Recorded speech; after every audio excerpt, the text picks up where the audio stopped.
These are my notes on chapters 6 and 7 of Life Preaching by Jonathan McClintock. I always have to check who wrote this book. Okay, so chapter 6 is why I read so much. And some of it I think were interviews with people like Jeff Arnold, people like that. Great interviews. So these are my points that I wrote down, just maybe not even direct quotes. Reading expands you. And they said also experience takes time, but knowledge can come quickly through reading. We read the Bible, you don't have to go through the lion's den experience in order to learn what Daniel learned in the lion's den. Or you know what I mean, like what he learned through all that God is faithful, all this.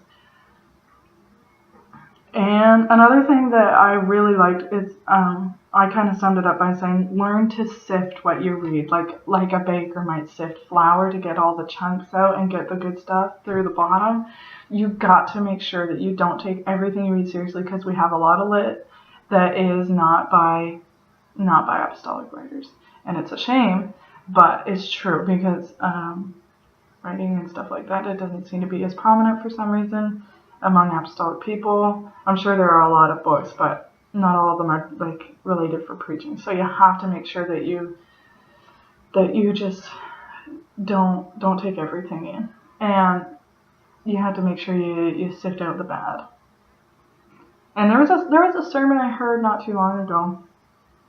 Oh, it was from Because of the Times. I wasn't there, but we watched the simulcast, and they were talking about how this one preacher, he said, the skin belongs to the priest. And he talked about how everyone brought in their sacrifices, and the priest, he would have to take them and offer them on the altar and stuff.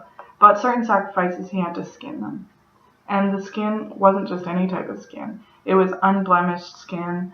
It was perfect skin, because everything you offered had to be perfect.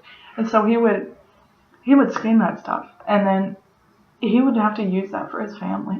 And the preacher talked about how that you shouldn't skin everything that comes in, because once you do, if you take that to heart, your family's going to wear it.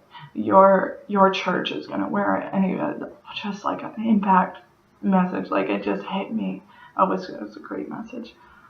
And if I look here, I can find who said that message. Not totally sure. My BOTT stuff is a long time ago in this book. Oh, Brother Osborne. I think it's J.H. Osborne. Not sure. But, wow, what a message. That was a great message. I will always remember that. And so, notes on chapter 7, deciding what to preach. This was somewhat of a boring chapter. I did not mean to say that. Anyway. First and foremost, preach Jesus. Always preach Jesus. Sermons must be biblical, relevant, and pray about your sermons. Obviously, you should not just get to the pulpit with no prayer. Not a good plan.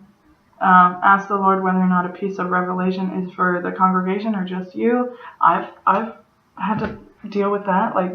I think something and I'm like, man, that'd be a great sermon. I just want to preach that so much, and God will speak to me and say, that's for you. That's not for everyone else.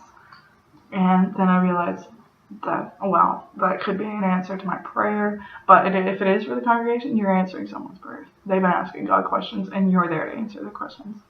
That's what preaching is all about.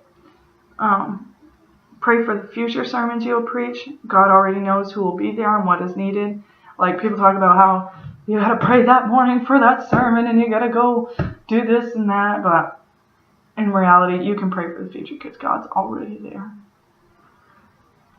And it's good to preach current events. And I really like this one, because I haven't been into it so much lately, but I really love world news. I'm into everything that the world is doing.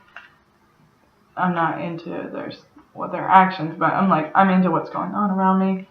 Usually, and I'd like to be. In high school, we did this thing called current events, where we would have to research the who, what, where, when, and why of a current event. And we would have to bring them to the class, and everyone would have 5 or 6 different ones. And I was so aware of what was going on around me in the world, and it was a wonderful experience. But it's good to preach about that too, because we're in the last days, and it's relatable. People are seeing the Bible happen before their very eyes. We have a privilege like no other, even though it's kind of scary sometimes. It's like you're watching the end times happen. You're watching the Bible come to life in front of you, and preaching current events will help people realize that time is short and that we have to work fast and stuff like that. So, and that's a great thing. And I guess that's the end of this video because I only did 2 chapters. Thanks.